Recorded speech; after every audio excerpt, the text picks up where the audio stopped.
Je vais vous faire une vidéo sur les pistes à explorer quand un appareil électronique est en panne. Je reçois régulièrement les mêmes messages, j'ai mon téléviseur en panne, j'ai ci tel comme problème, etc. Donc je vais un petit peu faire un petit guide des pistes à explorer, hein. Donc je vous rappelle, je ne suis pas du tout électronicien. Par contre, à force de bidouiller dans mes téléviseurs que je récupère, d'autres divers appareils, eh ben, je peux déjà un petit peu vous expliquer par quoi commencer déjà et avoir quelques pistes pour explorer les éventuelles pannes. Voilà. Donc c'est pas des solutions que je vous donne aujourd'hui, mais c'est vraiment des pistes, parce que des solutions il n'y en a pas, hein. Chaque panne, chaque cas est différent. Mais au final on se retrouve toujours avec des pannes qui se ressemblent et qui sont plus ou moins toujours récurrentes sur le même type d'appareil. Pour commencer, il vous faut un appareil de type multimètre comme celui-ci. Ça, c'en est un que j'ai commandé sur AliExpress pour moins de 10$. Alors bon, bien évidemment, c'est absolument pas de la qualité, hein. C'est un appareil vraiment... Mais il fait son boulot en moyenne. Alors, il n'est pas précis, c'est clair que les professionnels vont me dire tout de suite que ça vaut rien. Oui, c'est vrai, pour la précision, ça vaut rien. Mais pour quelqu'un qui bidouille comme ça de temps en temps, ça va très bien. On peut lire une tension, on peut contrôler un fusible, etc. Si vous n'avez pas cet appareil-là, ça ne sert à rien de faire une recherche de panne sur quoi que ce soit. C'est inutile, hein. Je veux dire, sans ça, on fait absolument rien. Ensuite, il vous faut idéalement ce genre d'appareil qui permet de contrôler donc des résistances, des condensateurs, des transistors, etc. Philippe Demerliac a fait des vidéos sur ces appareils et tout dernièrement encore hier Electrobidouilleur les a testés mais vraiment en profondeur, donc avec des comparaisons, etc. Ça c'est limite, mais par contre pour le bricoleur tout en chacun ça marche très bien. Donc j'ai ce modèle là, il vient de sortir encore une dernière version que d'ailleurs Philippe Demerliac a fait dernièrement une vidéo dessus, je vous mettrai le lien dans la description, où il est un tout petit peu plus évolué encore que celui-là. Il existe aussi ce modèle-là que j'avais acheté en tout premier.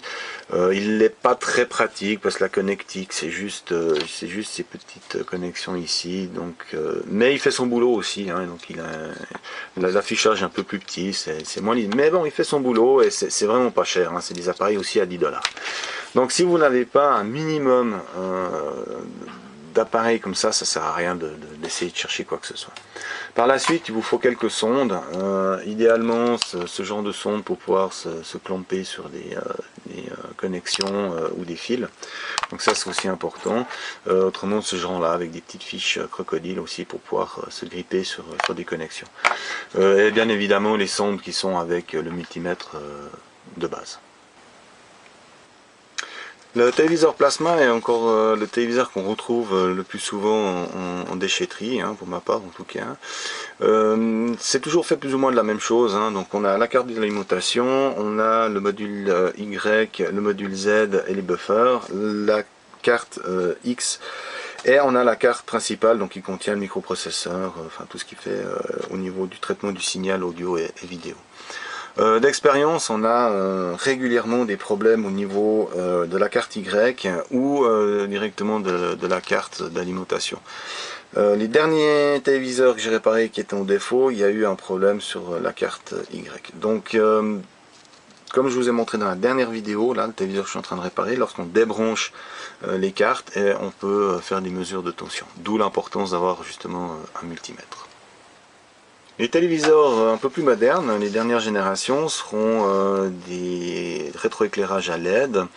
Et on voit ici qu'on a déjà une évolution au niveau du nombre de cartes. Donc on a quelque chose qui est beaucoup plus simplifié. On garde ici une carte d'alimentation avec l'alimentation du rétroéclairage. Maintenant on est bien sûr avec de la LED ou de la OLED. Donc on garde de toute façon une alimentation pour ce rétroéclairage. Et ensuite une alimentation qui va sur notre carte mère, et ensuite qu'on a la carte Tecon qui elle fait la gestion de l'écran. J'ai encore pas eu de téléviseur comme ça à réparer, non j'en ai encore pas eu. J'en ai eu un dans les mains que j'ai juste regardé comment était faite à l'intérieur. J'ai jamais autrement eu de panne sur ce genre de téléviseur.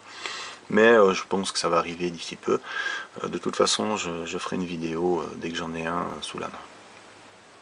Quand on n'a pas de schéma, et c'est souvent le cas pour plusieurs raisons, la première, suivant la marque de l'appareil qui est une sous-marque d'une sous-marque, pour retrouver les schémas c'est souvent très compliqué.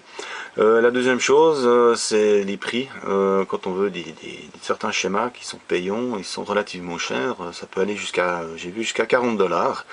Donc ça fait cher pour un téléviseur ou tout autre appareil d'ailleurs qu'on aimerait réparer au moins cher. Malheureusement, des fois, on n'a pas le choix. Donc, plutôt pour un appareil récent, je pense que ça vaut la peine de payer le schéma. Maintenant, si c'est un téléviseur qui a déjà passé 10 ans, bon, voilà, on perd un peu de temps. Si on arrive à trouver la panne, autrement, bah, ma foi, il faudra s'en séparer. Donc, quand on n'a pas de schéma, heureusement ces cartes sont souvent relativement bien sérigraphiées. Et on peut voir ici, vers les connecteurs, qu'on a des tensions qui sont notées. Alors il y a quelques connexions où on ne sait pas trop ce que c'est. Malheureusement son schéma on ne saura pas. Mais par contre on sait que là par exemple on a du plus 24, on a les masses. Ensuite ici on a du plus 12 volts, du plus 24 volts, du plus 3 volts, plus 5 volts, voilà. Donc on a déjà passablement de points de contrôle possibles. Ensuite, si on a l'alimentation qui se met en court-circuit, hein, qui se met en panne, eh ben on débranche le connecteur, on remet sous tension, et là on fait nos contrôles pour voir si on a des tensions ou pas. Donc on fait déjà une fois un contrôle quand tout est connecté, et une fois on débranche et on refait le contrôle pour voir si on a une amélioration, pour pouvoir détecter, savoir si la panne vient de la carte qui est en amont ou pas. Voilà, donc ça c'est déjà une première chose. Ensuite j'ai une autre alimentation ici qui fonctionne, hein, que j'ai gardé, qui vient d'un décodeur satellite. Hein, donc l'appareil est obsolète, mais par contre l'alimentation va aussi, et on a plusieurs sorties. Et là on a aussi sur le connecteur ici, on a les tensions qui sont notées. Donc là on peut aussi tout de suite, en débranchant notre alimentation, voir si on a nos tensions de sortie. Après il peut y avoir 1000 autres pannes, hein. Je suis uniquement en train de vous donner des pistes pour où commencer à contrôler. Mais malheureusement on peut avoir énormément de pannes. Donc c'est clair que quand on a notre alimentation, on débranche, il ne se passe absolument rien. On peut bien penser qu'on a un problème qui est directement lié à la carte.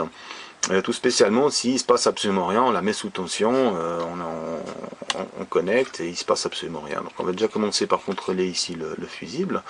Ensuite on peut contrôler le MOSFET ici de découpage pour l'alimentation, ici pour le transformateur. On peut avoir le transformateur qui est en court-circuit. Ici on a des régulateurs de tension, on a le condensateur ici, on a le pont de Gretz ici, hein. Après on a divers éléments qui peuvent eux aussi poser problème.